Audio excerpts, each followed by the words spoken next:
Welcome to the Learn Beach Volleyball Fast podcast, the podcast where we apply the science of mastering skills faster, stories of successful people, life hacking concepts, and other cool stuff to the sport of beach volleyball.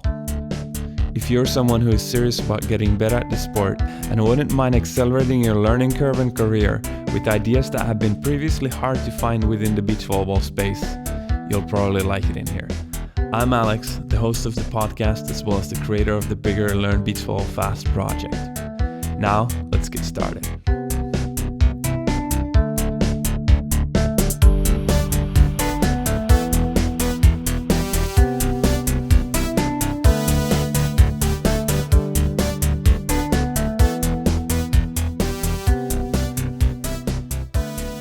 What's up, and welcome back to the podcast, or welcome to the podcast if you happen to be here for the first time.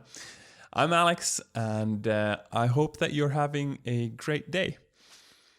Or if you happen to have not one of the greatest days, I hope that we can make it better with this episode. With some volley nerding and some maybe fascinating, interesting topics. At least I get a lot of happiness when I learn something that's really interesting and useful about something that I care about. So if I walk and listen to a podcast about beach volleyball and I have these like aha moments, like something really clicks and I really realize and understand something, then that definitely makes my day better. So let's hope we can make something like that happen for you today.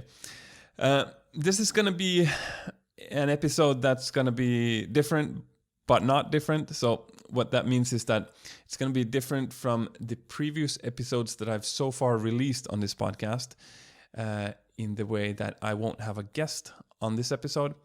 This episode will be me rambling about volleyball and hopefully saying something good. But it's not going to be different in the bigger picture, because my plan is to in the future have both episodes with guests and episodes with myself.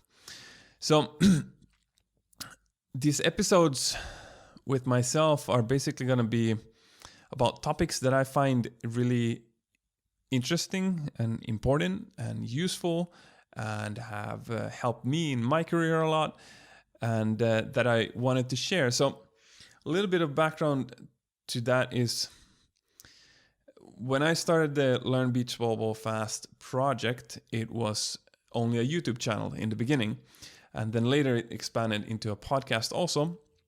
And the reason for this is that, so the stuff I wanted to share in this project were a lot of different stuff. It was technical things about how you play volleyball, how you put your platform together, how you hit the ball, whatever it might be. To tactical stuff, to mental stuff, to also something that I would want to call career strategy, or just like how you think about your beach volleyball career. Whether you call it a career or not, you're still on a journey towards becoming a better player. So just how you think about that, because it sounds like a weird concept, but you can make a lot of difference actually in how fast you get to a point. Let's say that you have a goal and it's going to take you a few years to get to that goal. If you spend a little bit of time thinking about how to get there a little bit quicker, you might save a lot of time. And this is going to be one of these episodes. So I started a YouTube channel, and I quite quickly realized that when I did the videos that were more technical about how to play the game, people were interested. And then when I made videos where I just talked about these nerdy things about how you can think about your beach volleyball career, they basically just became these long videos that people didn't really watch. Like, some people did watch them, but they still today don't have a lot of views. And some people did watch them and actually really liked the message. So I realized that it's not that the message sucks, or that these things that I find really fascinating aren't fascinating for other people. It's just that people don't want to sit and watch a YouTube video that's, 40 minutes long or however long it might be. So that was actually the first thing that made me want to start the podcast, was because I realized in my perspective, for me, it's much easier to listen to a 30-minute podcast than to watch a 10-minute YouTube video. Sure, the 30-minute podcast is longer, but I do that while I walk to places, while I commute, while I do my dishes, whatever. So it's easy to consume this kind of content. While as if I watch YouTube videos, I sort of need to sit down and actually watch it and block off some specific time for that. So I realized that I should start the podcast to share about these topics on the podcast, and then sort of as an afterthought. Most podcasts do have interviews, so I thought, well, that's great. I mean, I can also interview people, and because that's great in so many ways. Like, I get to know people, I get to learn from people. Like, you and me, we can learn together from people. And the bigger the podcast becomes, the easier it becomes for me to get these guests on and whatnot. So there's just a lot of benefits with having a podcast, I realized. So I needed to expand the YouTube channel to this also. Anyway, that was maybe enough about the background story. Let's move towards what we're actually going to talk about in today's episode. Actually, as I'm recording this, I haven't word for word decided what this episode is going to be called, but it's going to be called something like the personal development concept that most people in the beach volleyball world miss. Okay, I'm going to have to make that shorter, but something like that. So what a big part of how I do this project is I learn from other places that have put a lot of thought into optimizing things.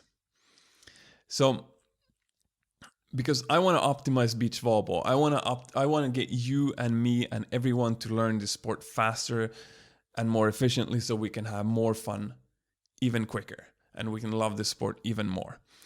But to optimize that process, I realized that we can learn from people that have optimized other things before us and sort of translate these concepts into beach volleyball. And that's in one sort of way, that's kind of what I do. And that's kind of like, it's not everything I do in this project, but it's a big part of what I do. And a big part, like some of the things you guys say, oh, this is so smart, why has no one told me this before? And it's literally just like, I almost feel like I cheat sometimes because I just took it from some other guy and translated it to beach volleyball, and here I am sharing this content. Although some of this stuff I also come up with myself. But so, for example, in business, people have been doing business for forever. And there has always been a big money incentive for business people to optimize their processes so that they don't lose money, so that they can make more money quicker, so that they can then develop their business even more and make even better products, and whatever their goal might be, to make even more money, or their goal might be to change the world into a better place. Whatever it might be, optimizing is usually good. So, for example, you can go and read business books, and they usually just talk about how to optimize processes, and then you can take this to beach volleyball. Another place, a lot of people also think a lot about their lives, how to make their lives better. Personal development, self-help, whatever you might want to call it. You can also take a lot of these concepts and translate them to beach volleyball. So that's what I have done, and that's what we're going to do today. So one of the concepts that has helped me a lot, that I constantly keep, like, I'm so happy I learned this thing, because almost every day, like, it helps me take decisions better. But the concept is called opportunity cost. So what's opportunity cost? Basically, if we look at opportunity cost at a simple level, this is an example of opportunity cost. If you go to a job where you make, let's say $10 an hour, then you can work there and you can make money. So you work 10 hours and you make $100. And you work a month and you make more and more and more. So what you're doing is not worthless. You're actually doing stuff and you're making money for it. So there is clear value in what you do in some sense. Where opportunity cost comes in is if, for example, would you not have been so busy doing this job, you would have had time to talk with a friend of yours that actually needed some help with some other type of business or job or whatever, where you could have made $20 an hour. Let's say that you would have had to do a 1-day training with this guy. So that basically means that the first day you would have been working for free, but already the second day you're making twice the amount of money. So after 2 days, first day was free, second day you made double. So after 2 days you've actually made as much money as with the old job that you got $10 an hour for. And day 3 and onwards, you're making now more money than with your old job. So this means that there's an opportunity cost in staying in the lower paid job. And really the reason opportunity cost is so sneaky is because we're not going from nothing or something that hurts you into something that helps you. Because if we're only trying to get money, being unemployed is not going to make us money. It's going to cost us money because we have expenses. So it's better to get a job. So that's it's easy for the mind to see that thing. But opportunity cost, we have to say no to something that in some sense is good for us to go for something even better. And this is where it gets sneaky, and we often don't see these possibilities as humans, and this often makes us go for what we're familiar with what works in some sense, but we usually don't take the time to explore for even better options and even better possibilities. And then sometimes, even if we can see these better options and possibilities, we don't dare to make the changes needed to happen to go for this better thing. So it's a sneaky concept. Now, there's even more to this because it can also be multi-layered in a sense, because in this first example, we only talked about money, but in reality, your life is so much more than money. You have your health, you have your friendships, you have your relationships, you have your happiness, you have your beach volleyball, you have so many things. So all of a sudden, if we add to this example that we had, if this $20 an hour job makes you really unhappy and unhealthy somehow, maybe you get injured from it, which means that now you're injured, so you can't play beach volleyball. You're also very unhappy. You lost some health. Now you're sluggish on the court. And so if beach volleyball is a really important part of your life, then this might be a stupid thing for you. Because if the $10 per hour job instead actually allowed you to this is actually something I did before. If this $10 an hour job allows you to listen to podcasts while you're working, like you could be working right now, then actually you're getting paid for something that, let's hope that it also makes you a little bit fitter. It doesn't destroy your health. It doesn't destroy your happiness. And you can listen to podcasts at the same time. Well, you might be making less money than the $20 per hour job, but you're learning stuff for your beach volleyball, which might be meaningful for you. You get healthier and you get happier and all sorts of benefits. So all of a sudden, now it can actually be stupid to take this $20 an hour job. So opportunity cost is really, it's simple, but in practice it's really complex, and you really have to think about a lot of different layers to really sort of understand what is the best and what is not, etc., etc. And as I said before, then you also have to, once you see these possibilities, you also have to dare to take the decision to go for this other option. Okay, so now that you hopefully have a little bit of an idea about how opportunity cost works, basically the concept of it and how it can work in your life, let's start having a look at some volleyball examples. So the one I'm going to start with, which is maybe the most classical one that a lot of people have encountered, is it better to play beach volleyball or is it better to train beach volleyball? Because I think most people agree that you can get better at beach volleyball by doing both of these activities. You can play games and play games and play games and play games and play games, and after half a year of playing games, you're probably going to be a better beach volleyball player. Some people are also going to argue that if you train and train and train and train and train for half a year, you're going to become a better player. That's a little bit questionable, depending on how you train. And then some people are going to say that the best is a combination. And all of these make you get better. But here the opportunity cost really becomes a question of what do you need? What do you need now? Like, do you need the type of skills that you get from playing games? Or do you need the type of skills that you can get not necessarily from playing games, but training more? So it's really that simple. There's an opportunity cost in both of these. And if you do the wrong thing when you need the other thing because of your unique situation, then you're doing the opportunity cost mistake, basically.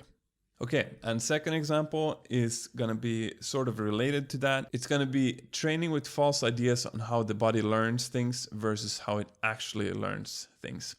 I need to explain it a little bit more. Basically, as I said before, if you just train for half a year, some people are going to argue that that's not actually going to help you a lot. And there's some truth to that, because for training to have good value, you also need to understand how your body learns things and how things actually transfer to the game later. A lot of people have experienced that you go and train something, you drill a skill, blah, blah, blah, and you sort of learn the skill in the drill, but then the day after when you go and play the game, you're doing your old so-called wrong technique again, and the skill that you trained yesterday didn't actually transfer to the game. And this is then a problem, and some people think that, oh shit, this training stuff is not really worth anything. It's stupid. So here the opportunity cost is really training without understanding how your body learns, because you could argue that it's worthless to do that. Versus if you know how your body learns, you know the process, you know how to make these skills transfer to the game later, then you're just going to get a lot more value from your training hours. But the sneaky thing is that it's probably still going to feel for a lot of people like you're doing something good for your beach volleyball, because you are training. It is what you're supposed to do. It's looking good for some people. Whatever it might be, it might feel good. It might feel like you're doing something for your beach volleyball career. So there is benefit, some types of benefits, to also training without understanding how to transfer the skills to the game. But there's a huge opportunity cost when you could instead be training much better. All right, next one. I wrote down listening to the advice versus just doing. So it's more of a time cost type of thing, because I know there's a lot of people that, for example, they come to a practice and they have a coach that they think talks too much. So they don't want to listen to this coach and they just want to start doing things. They just want to practice at practice. And this is a completely natural and very normal, and I'm not looking down at this at all, and I'm this way myself also sometimes I come to practice and I really want to move. There's a lot of different reasons people come to beach volleyball practice, but anyway, in one sense, if you just start doing something and you're just repeating what you've always done, which if you're not a top level player, or if you're not a very good player, or you're not the best player in the world, there's gonna be stuff that you can do differently that will make you a better player. So if you just continue doing what you're doing, you're basically just repeating these things. Instead, what if you actually did take some time to listen to possibly new ideas by a coach or whatever, and then you tried to do things differently?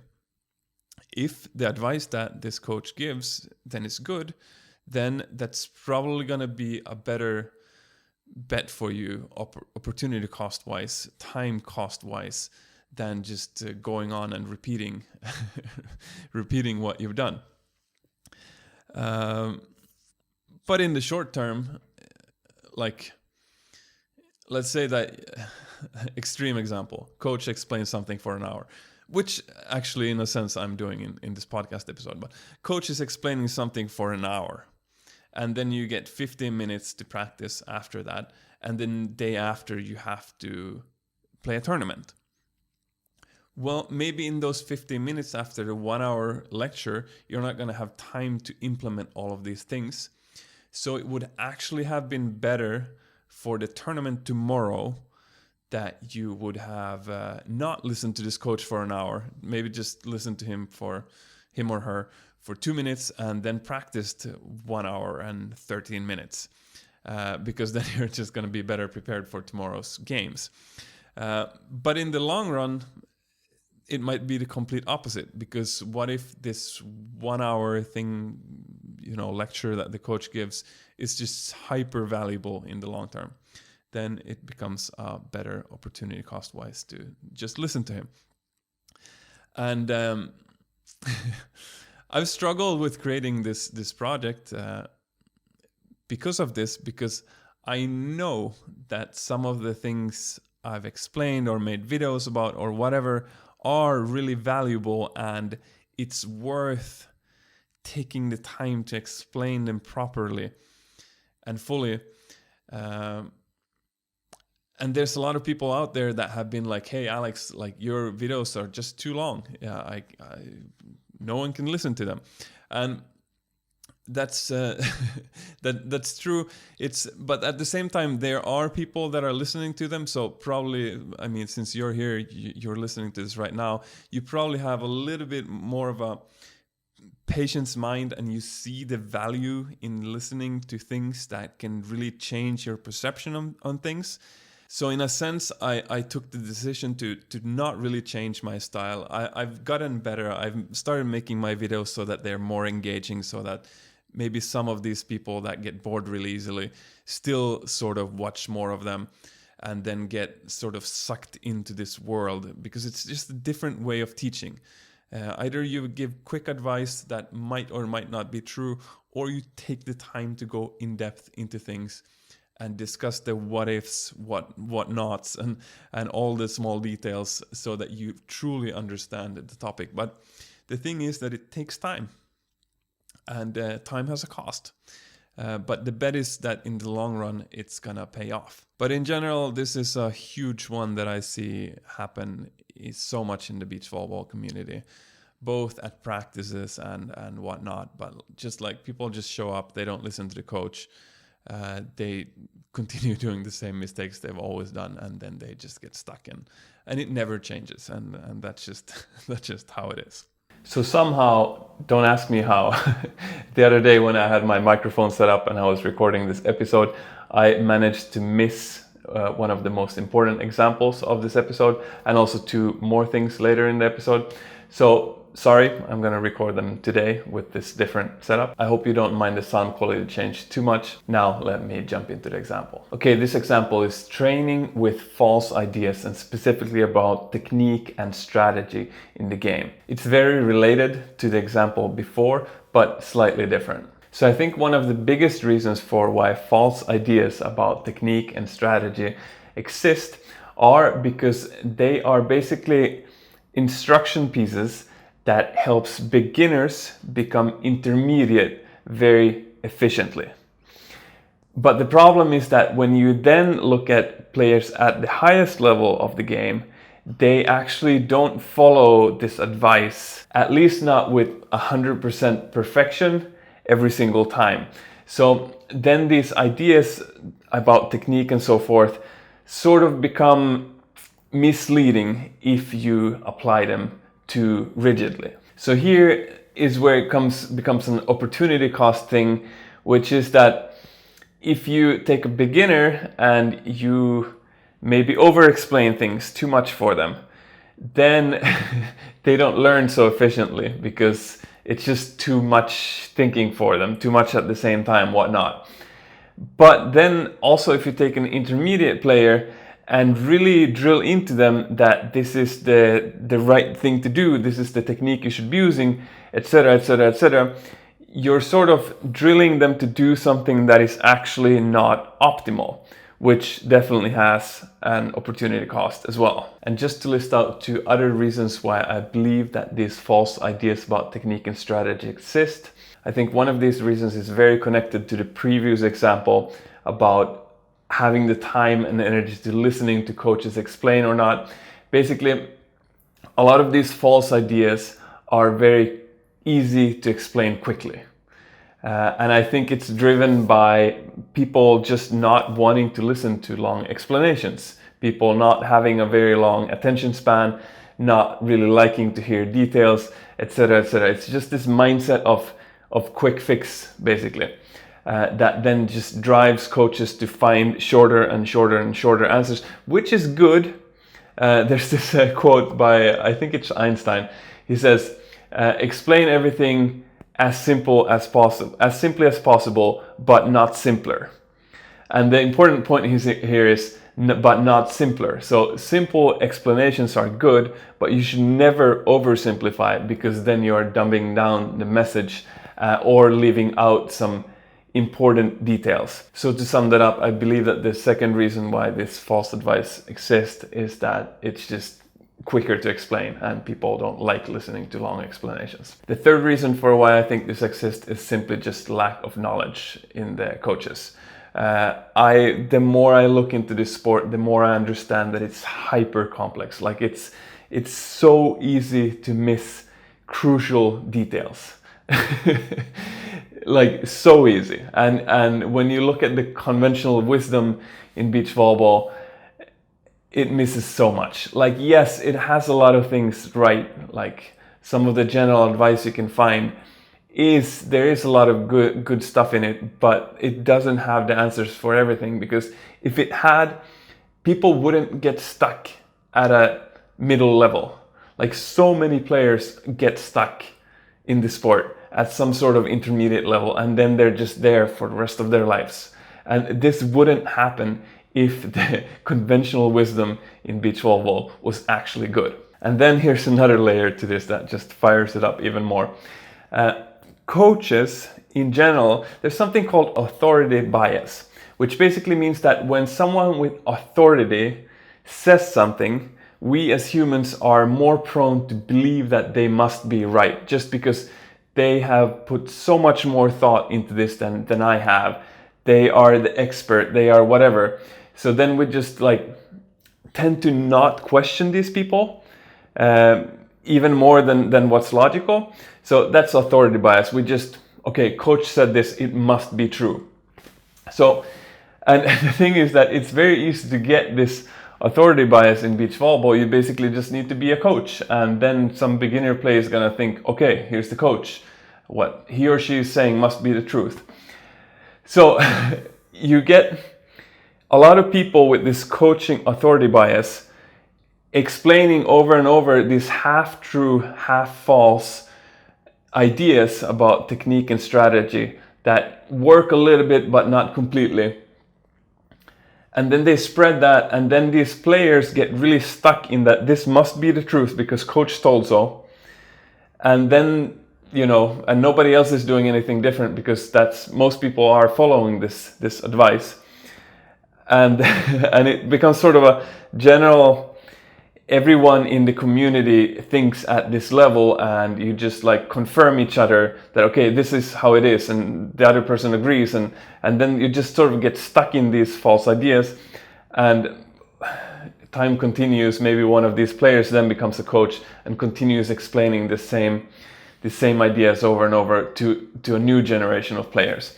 So I believe that the beach volleyball community sort of is stuck in certain ideas, and it's really difficult to get out of these just because of this combined effect of it all. And the way I realized that there's something fishy in the beach volleyball community and the instruction that's given, I understood that when I started having different coaches with a lot of authority that actually said gave me conflicting advice about something, for example, passing or hitting or whatever. They would basically say one person would say you should do this and not that, and the next coach says the complete opposite. And as a player, you just get super confused, and you're just okay, so what should I follow?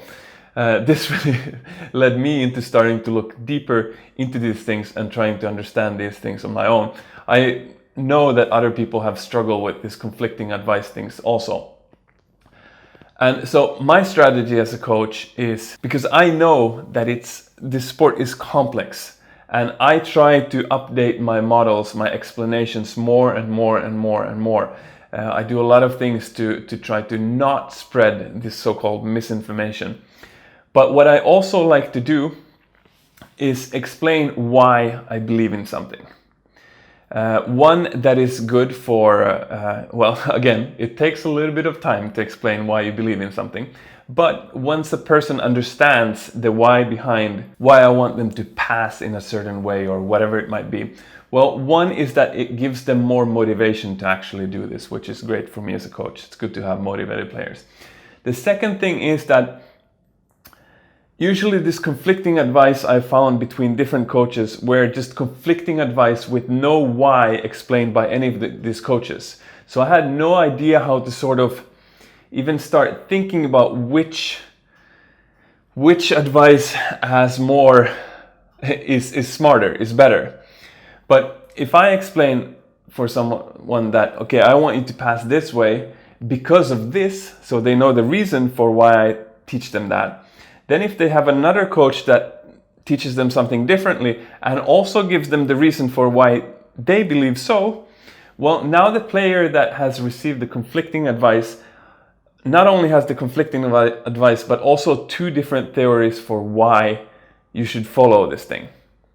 So then it becomes just much less confusing for the player to, okay, here's two different reasons. This seems to sort of make sense. And maybe in some other situations, the other coaches, that's actually what I found a lot of times, is that usually this conflicting advice, they're both right. It's just in different situations, and nobody explained that, okay, in this situation you should do this, but in this other situation maybe this is better, etc. So I hope this is making some sense, and I hope you're starting to understand why I don't like quick explanations or oversimplified explanations. I like to keep things simple, but not too simple, because it just leads people into false ideas about things, and that's just hurtful. But yes, if we think about opportunity cost again, quick explanations that might be half false are good when they're needed. For example, when we talk to beginners that can't listen to long advice and just need to get a little bit better right now so that they get motivated and want to stay with the sport. But when we teach intermediate players to get into the higher levels, this quick false advice, according to me, is kind of dangerous. Now let's get back to the original recording. Okay, next one. Attending social events or not. So in the beach volleyball, unfortunately, is a little bit of a segregated sport between levels. The best people kind of tend to stay with the best people, and then there becomes some sort of second level, and those also want to stay with the second level people or the best people if they're lucky, and then it just goes down the ladder, and it becomes sort of a hierarchy, and this is a topic in itself. It's a little bit bad for the sport because it's easier to learn if you also get to know the people that are better than you and learn from them, and every now and then get to play with them. But one of the solutions that I've seen towards this is, at least my home club sometimes has social events, which basically means that everyone's there having fun with each other. Some sort of joke games, whatever, hangouts, stuff that it's just fun. And the question then is, so for the beginner player, this is a pretty given that it's a good idea to go to these events, because you get to know people in the community, you get to play with players that are better than you get to learn from them, etc., etc., etc. There's almost only good points about this. But what if you're a better player, and by going to social event like this, you're basically forced to play volleyball at a lower level than you're used to and that you want to?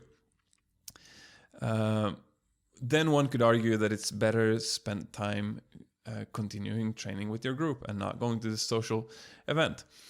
And at some level, I think that's true, but there's also good things about going to these social events. One big one is that they're just fun. Like every now and then it's just, I think, just good for your mind to play volleyball without being so serious about it, and just joke around and sort of see a lot of different types of players play with a lot of different techniques that you don't see normally and whatnot. You see the beginners do all sorts of weird stuff that you haven't seen in a long time, and that can just be fun.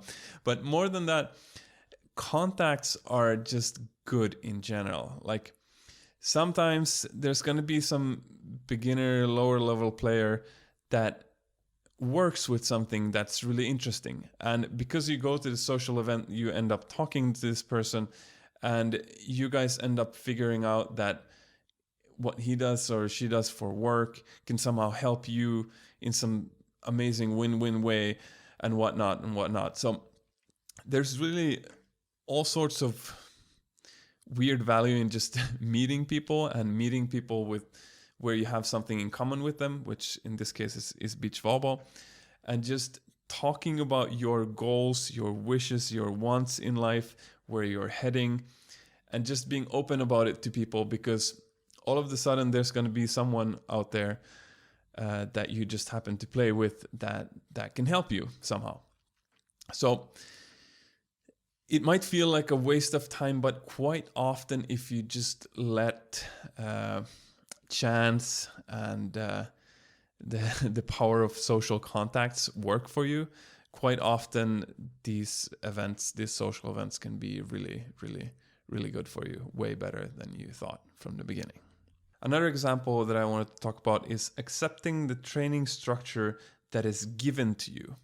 And usually this is by basically whatever happens to be available in your area. So it might be the beach volleyball club or some coach or whatever. They might have some sort of prepackaged structure of training groups or whatever that you can just join. And this, of course, is good for your beach volleyball career. You can get better in these groups. However, what most people don't think about is that there is other options. And somewhat often people get frustrated in these groups because sometimes they have to train with people they don't want to train with. Sometimes they get assigned to a coach that they don't want to be coached by. Sometimes all sorts of things can happen. At least the clubs that I've been involved with, also there's these levels of the training group. So basically you get assigned to your level by the club, and this can cause a lot of drama because some people get assigned to a level that they think they deserve to be at a higher level, and then they look at someone that's in the higher group and like, hey, well, why is this person in this group but not me, blah blah blah. And then there's just all sorts of drama happening.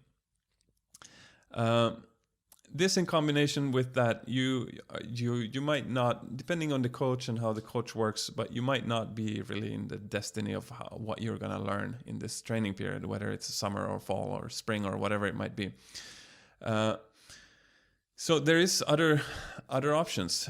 You can, no matter what the club in your local area says or has for you, served for you, you can put your own training groups together, and you can talk with people that you like training with, and you can discuss with them what you would want to train and how you would want to train that.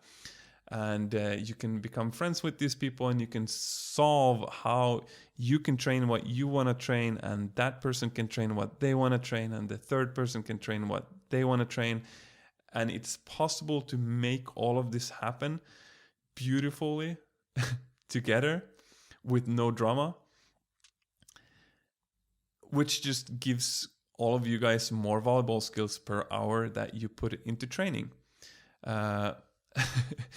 It's kind of funny. I was on a phone call just yesterday with a friend that's also likes to think about these things a lot, and he basically said that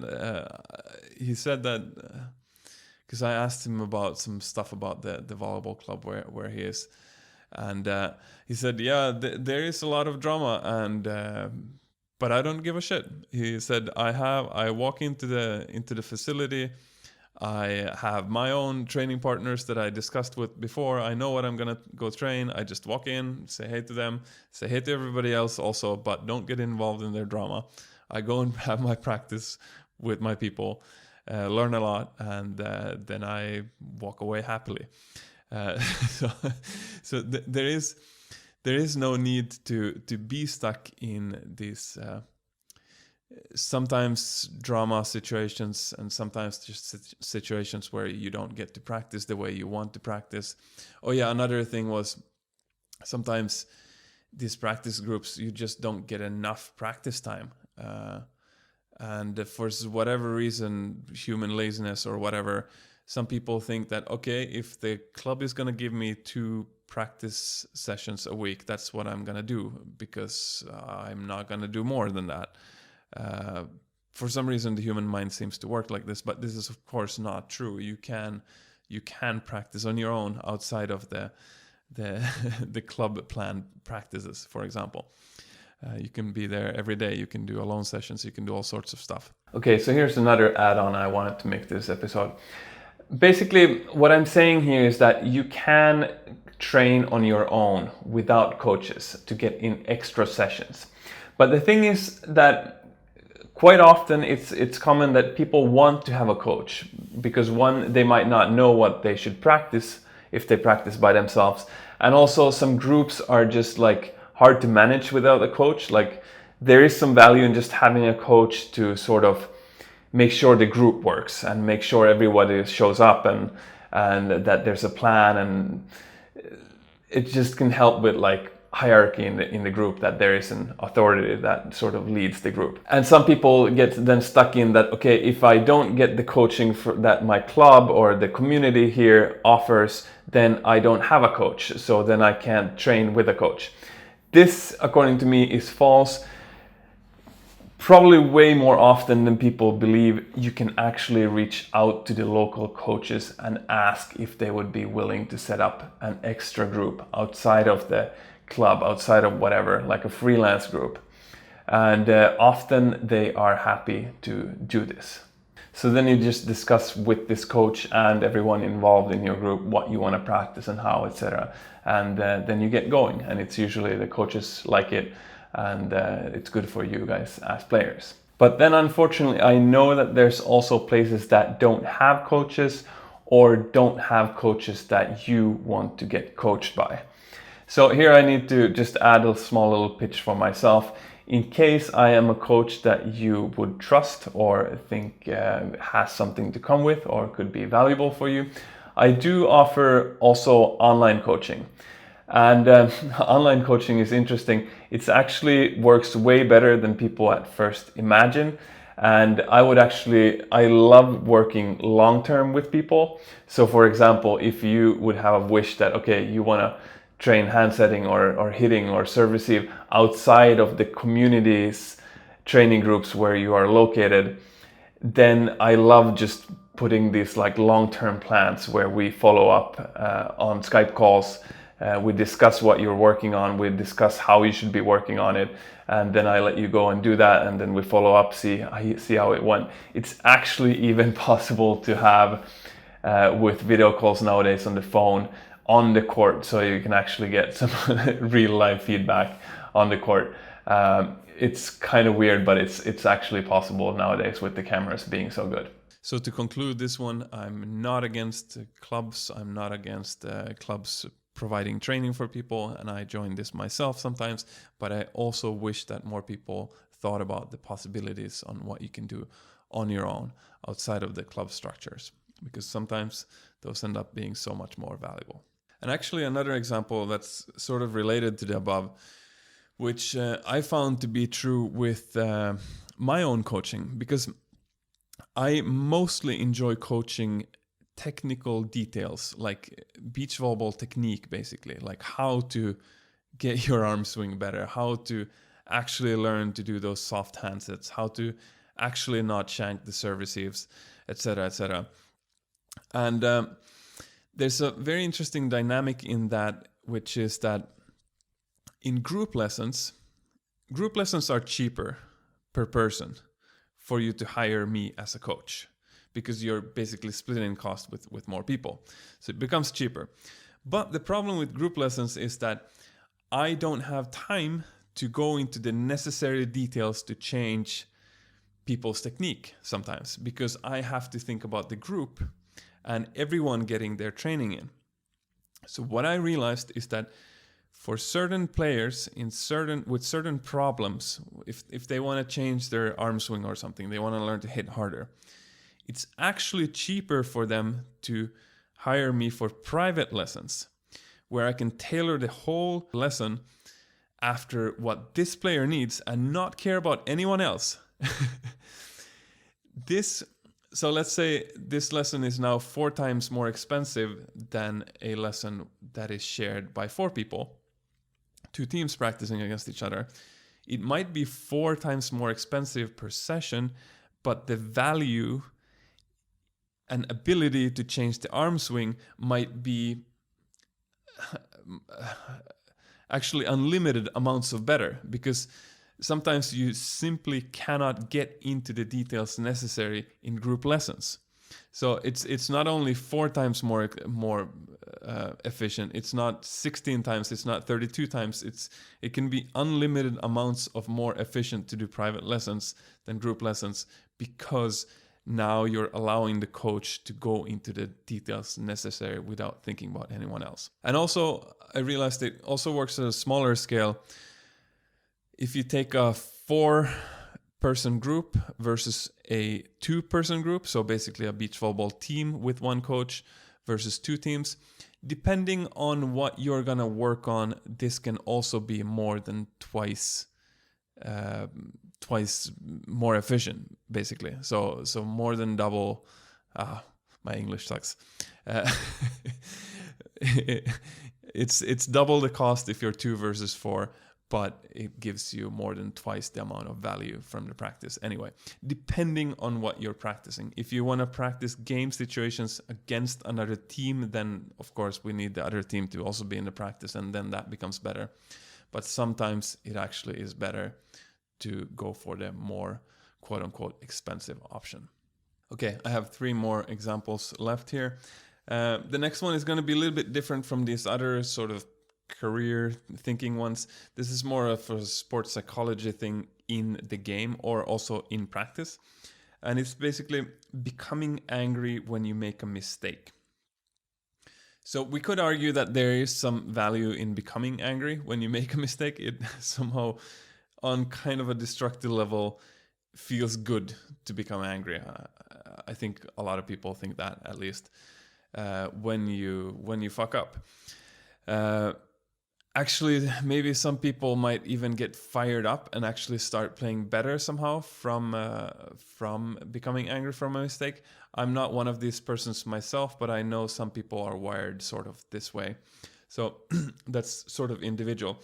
But there's a big cost to becoming angry when you make a mistake, which is it takes mental capacity to become angry. And this mental capacity you could instead use to understand what went wrong and learn for the future. Because if every single time you make a mistake, you become so trapped in being angry, then you don't get the opportunity to learn from these reps, because these reps can be your greatest teacher. So this is maybe more for practices than games. It can also be for games. Some people think you shouldn't think too much while you play games, and that's true. I think you can think to a certain amount, and people are a little bit different in how much they can think or how much they cannot think during a game. So sometimes for some people this is also good advice during a game to just actually, okay, you made a mistake, just have that quick second or two to think, okay, what went wrong? What can I do next time to make this happen right? Rather than just becoming angry and sort of wasting that lesson. Next example is having a coach or not. And here we have to... So what is a coach? Or a coach, or buying, for example, an online course about beach volleyball is also another type of... Basically, you're paying money for volleyball information is the trade that you're doing. And here we really have to... Because you can practice without this knowledge and become a better player. Or you can decide to spend this money and have this guidance to hopefully become even more of a better player. And actually here you can start doing some math with your work, your job. So let's say that the coach that you hire, let's say you hire him or her for 5 sessions. And in these 5 sessions, you learn things that would have taken you 2 years of practicing on your own to figure out or to learn. Extreme cases, it's going to be even more than that. It's going to be 5 years in 5 sessions. So you're paying some money for this coach for these 5 sessions. Don't know how much it's going to be, but a few $100s probably. Which is an amount of money. But if you go to work, you might be able to earn this $500 in, well, depending on what type of job you have. It's going to take different amounts of time. But it's probably not going to take you 5 years to make that money up. So there then becomes an opportunity cost that a lot of people are unaware of in trying to figure these things out for quote unquote free without the help of a coach, when that just makes you end up spending so much time trying to figure these things out. Of course, there's a big disclaimer here that the coach actually has to know what they're talking about, because otherwise we end up in this false versus true guidance thing that we talked about in the beginning of this episode, one of the first examples, or if it was the first example. But as long as you have a coach that has accurate information, it's just way cheaper time-wise to go to work and make the money to pay for those lessons than to try to figure this stuff out on your own. It's kind of a mindfuck that you could be going to work and that's actually the best thing you can do to become a better beach volleyball player. But that can actually happen. The last one I wanted to talk about is, should you coach beach volleyball or not? So there's for some people, there's some obvious not good sides of coaching, or basically advantages of not coaching, which is for example, if you don't have the time, you already have a full-time job and you have your family or whatever, and you also want to train, and that's just end of time. There is no time left over. Then if you also say yes to coaching gigs, then you might be actually taking down from the time you're training yourself, which is probably not optimal. But for people that have more flexible schedules, there are some hidden benefits that I think a lot of people don't think about in coaching, which is when you teach other people, there's a lot of stuff for you to learn, both about your own game, how you play it. Sometimes you have to really think about what you're doing when you're playing at a level that you normally never do, and it becomes actually very insightful. And then you have this, like, sometimes you even realize that I'm doing here something that I don't want to do, and then you get that insight, and then you can go and change it. You also notice how people learn new skills and how they don't learn new skills, and that can also be like, but wait a second, I'm trying to learn these things in a way that these other people don't seem to learn anything. So there's something wrong going on here. There's just coaching puts you in a lot of situations that you normally wouldn't be in. And those situations can just simply teach you a lot about your game. So there is advantages to not coaching, and there's advantages to coaching. I kind of think it depends on your life situation in general, how much time you have, how devoted you are to volleyball, etc., etc. But yeah, for some people, there's definitely an opportunity cost. They're losing out on opportunities because they say no to coaching gigs. All right, so I hope that by now you have a better understanding of opportunity cost and hopefully some new ways to think about this in beach volleyball specifically.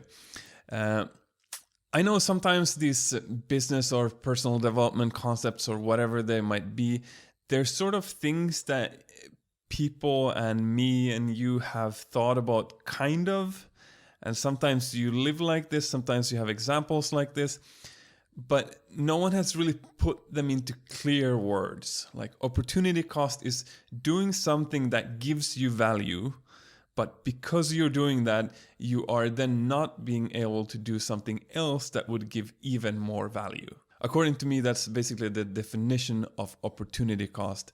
And it's a sneaky one. We do it all of the time at different levels, and we are not aware of the other opportunities, and etc., etc. So it's really something to think about, and it works on multi-levels. Sometimes it's hyper complex to know what is best for one person and what is best for the other person. You really, I've learned it's you can give other people advice about this, but sometimes you really need to know their life situation, their goals, their hopes, their dreams before you can give them advice. I think this is one of the most common mistakes beach volleyball coaches do, is they start giving advice before they know where the player wants to go. For example, someone wants to get better at attacking. There's many ways to get better at attacking. You could get smarter in your decisions with your current technique, or you can start changing your technique to become, technically better. All of this depends on where are you going with your beach volleyball. Also, sort of, what's your personality? Some people like changing techniques. Some people hate it. Some people want to just play and just get better at the decisions. And to make it even more complex, some people you can change their minds about. You can teach them how to get fascinated about technique change, for example.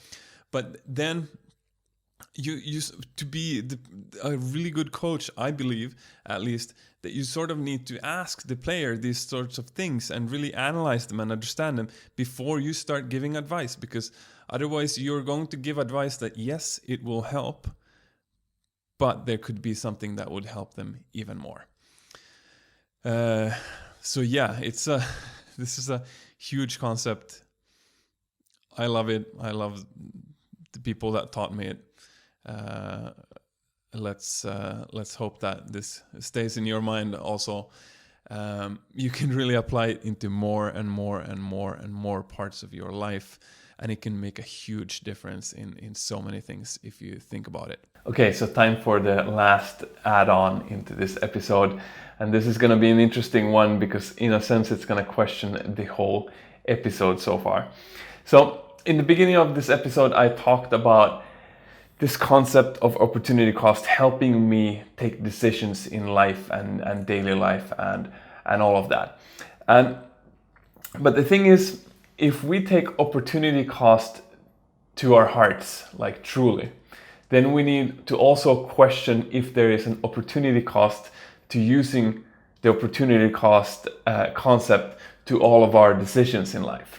Because the opportunity cost concept, especially if we use it in like multiple layers, it is a very brain intensive way to take decisions. It just takes a lot of brain capacity. And we should question that and ask, is that brain capacity, is there some other way that that brain capacity could be used even better for taking decisions? So I'm not here to talk religion. I am not here to say I know how the world works. I'm just going to share another viewpoint to all of this, which is, I would call it a little bit of a spiritual idea. Again, spirituality doesn't have to have with any religion to do, but there's a lot of people that believe that sort of things happen for a reason, and the universe will show you what you need when you're ready for it.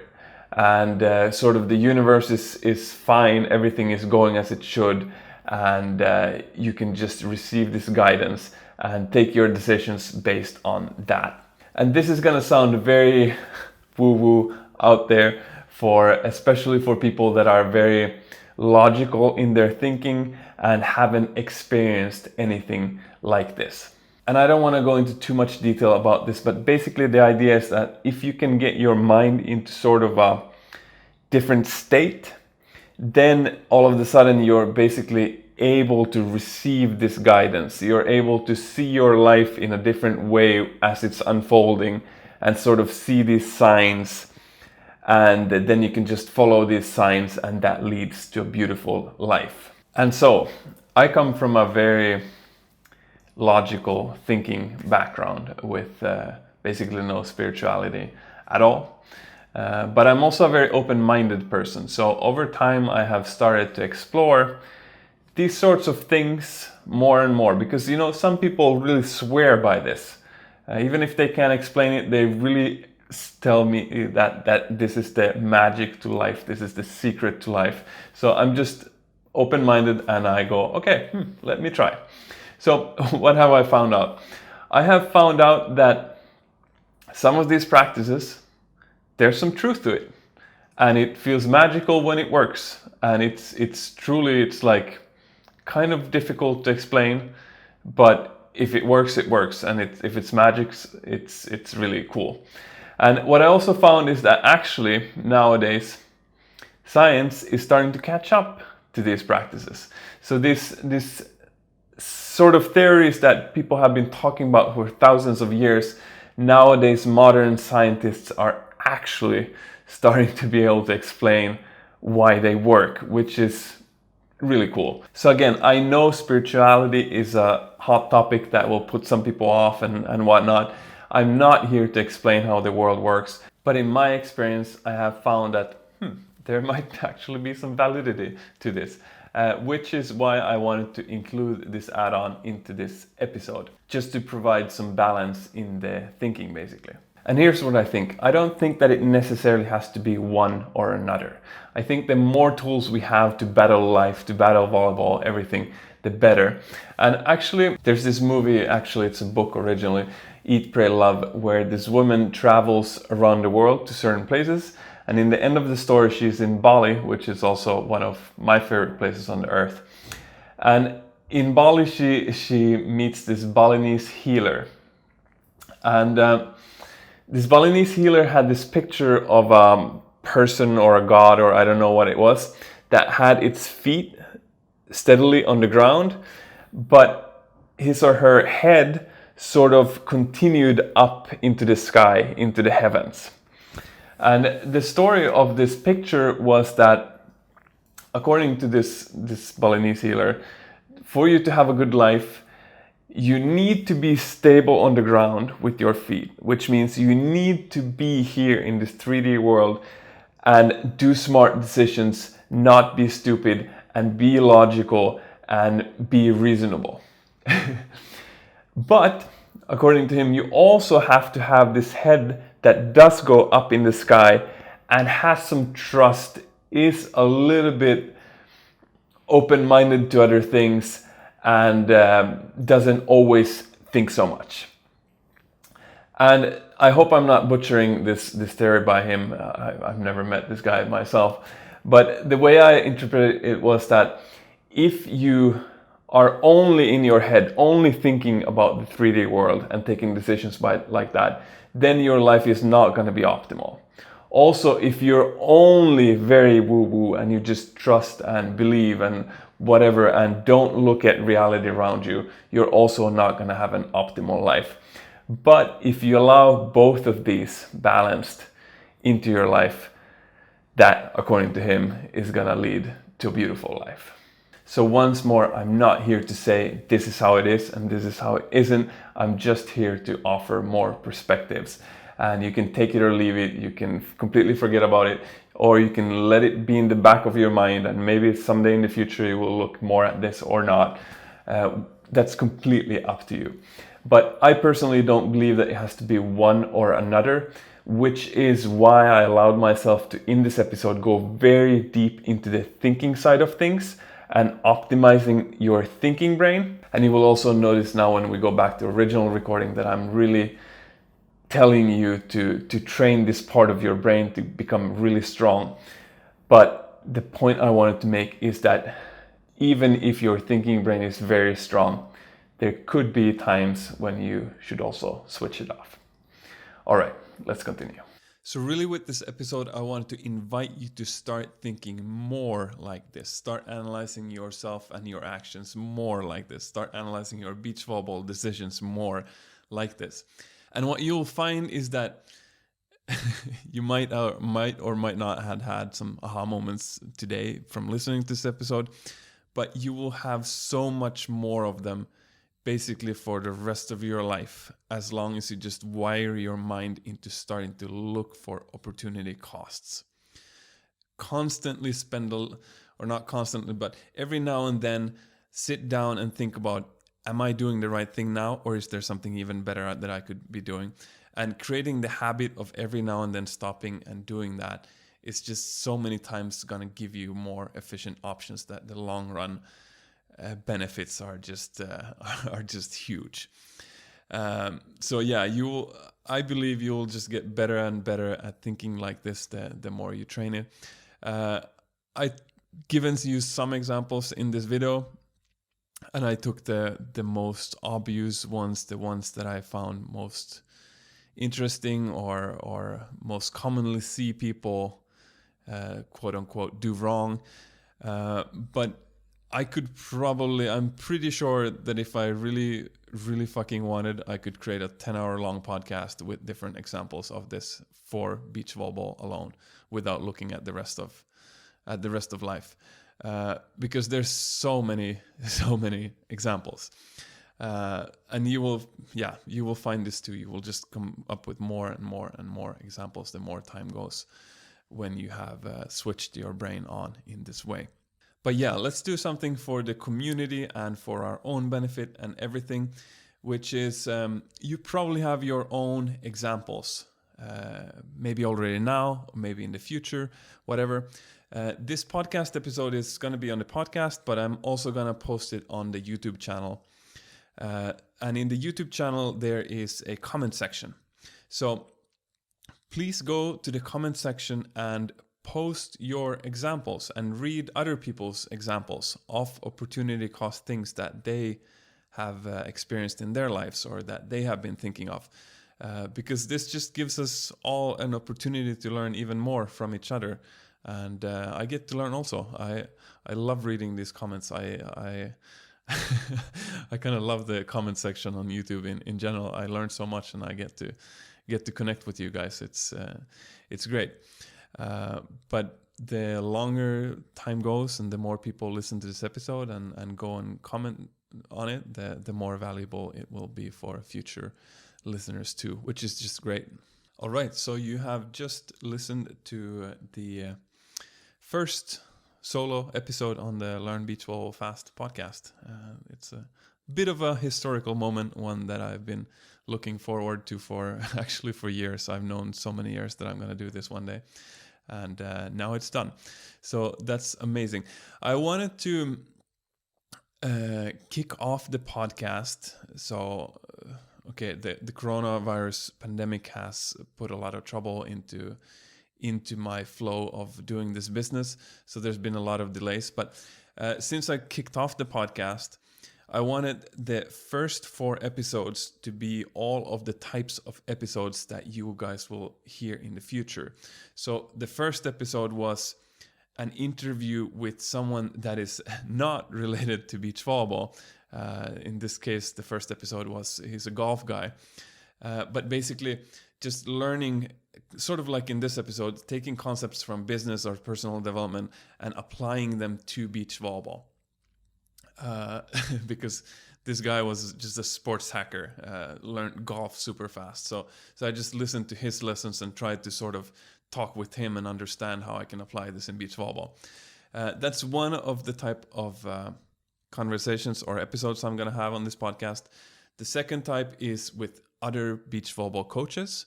That was what the second episode was, or at least second interview.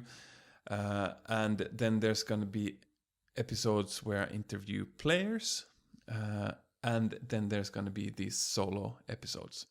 So now I have one example of each, which means that it's amazing for me, because now I can start releasing whatever I want. I just wanted to have these types of episodes in order to kick the podcast off with, and then afterwards we'll see what I do most of, and I'll just take it as it comes. Anyway, another thing I wanted to say about this solo episode is that feedback. What did you think about this? When I started the YouTube channel, the Learn Beach Volleyball Fast YouTube channel, in the beginning, some of you guys that have been following me for the longest time were so helpful, because you told me, you were not afraid to send me a message like, hey Alex, this video here, the sound sucks, the video blah blah blah, maybe you need to have some visuals, whatever it might be, you need to explain it more like this.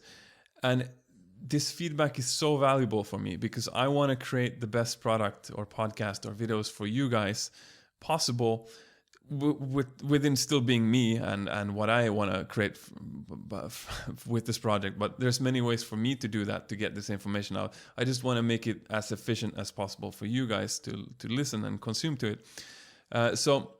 And this is a first time for me. I've never done a solo episode before and released it. So yeah, give me feedback. Is there something that irritated you? Is there something you think I should be doing differently? Whatnot? I did allow myself to really go in depth. That was the point of creating this podcast. I have not been as brief as I've lately tried to be in the YouTube videos. I allowed myself to repeat some things. I allowed myself to elaborate, whatnot, because at least the way I listen to these types of podcasts is while I'm walking to practice, or while I'm shopping in the store, or while I'm cooking my food, or whatever I might be doing. So I personally don't mind when people take some extra time in the podcast. I personally don't mind when there's some of those extra details. I personally don't mind when it's not super efficient, because there is value in these stories and elaborations also. So Yeah, for this first episode, I just unleashed the volley brain and didn't hold back much. And this is, you just heard it, you just experienced it. But of course, if it is too much, then just tell me and I learn. Or if it was too little, then tell me that. Or if there's something else that was in your mind, then tell me that, because I really want to learn and become better. And yeah, I've done quite a lot of YouTube videos at this point. Hopefully I've gotten a lot better at making them from the beginning. Some years down the road, I will have made a lot more of these solo episodes as well. And if you give me feedback, they're probably just going to get better and better and better.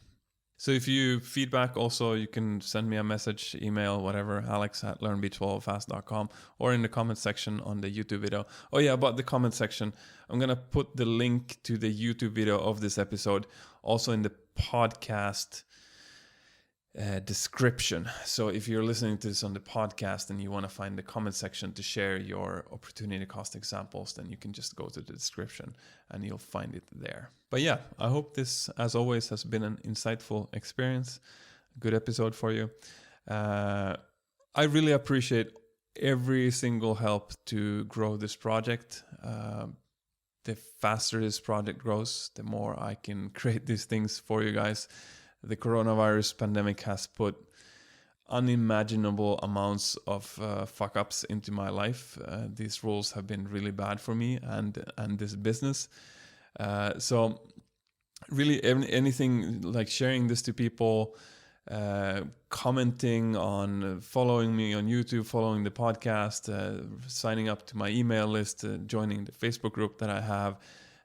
But mostly just talking about this project to people is really the most helpful, because that makes it grow the most. And the more this grows, the faster I can create this into what it needs to be, because it just becomes easier and easier and easier. So yeah, as always, if this was valuable for you, I'm super thankful, super grateful if you decide to help me in any way. And no matter what, I hope that I hear or talk to you again soon in another episode, another YouTube video, whatever it might be. I'm going to make both videos and these podcast episodes, and I hope you find both of them valuable. Yeah, that's it. Have a good day. Talk to you soon. Nope, I realized there are one more thing or two more things I want to say. One is, of course, if there's any questions about this episode, also write them in the YouTube comments for this episode, and I'm super happy to answer them. I love nerding out about this kind of stuff, as you can maybe tell. The other thing is, there was one of the examples that I talked about, which is training with false ideas about how the body learns. Which I just concluded that that's stupid, because that's not gonna the skills are not gonna transfer from your training to the game, which is sort of the end goal, the point. On all the other examples, I think I sort of shared like what I think and solutions. On this one, I kind of left you hanging because I didn't talk about how to actually make these skills transfer. And I don't like leaving people hanging. So I wanted to say that I do have a solution for that, if that's something that you would be interested in. This is the topic of the first course that I'm going to release on this project. It's going to be a course that's going to be a free add-on to all of the skill courses. So for example, in the future, at this moment, I haven't created this yet, but in the future, if you buy, for example, the spiking course, then you're included in the spiking course. There's always going to be this course. It's going to be called How to Become a Super Learner. I think that's what it's called, which basically just explains a lot of things about how to maximize the usage time of your practice, how to get these reps to transfer as well as possible, and a lot of other hacks also. And actually, if you know about these things, if you're coaching, if you listen to some other podcasts, for example, you might think that you already know this, because there's a lot of talk about how to make this happen, a game-like transfer, whatever, all sorts of things. So there's a big group of people that think they know how to make things transfer. What I'm going to say is that what I'm teaching in my course, nobody else is teaching.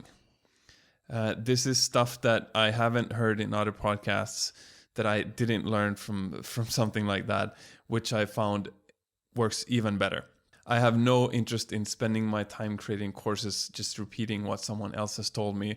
I'm only here to bring out fresh, new information that I believe is better than the information already existing. So yes, if you struggle with doing drills, doing skills in a broken down manner, and then these skills not transferring to the actual game, I have the solution for you. So if you would be interested in this, you can go to www.learnbeachvolleyballfast.com/courses, and there's going to be more information there. All right, now I'm actually done. Thanks for listening. Talk to you soon again, and let's keep learning the sport efficiently while having fun at the same time. Goodbye.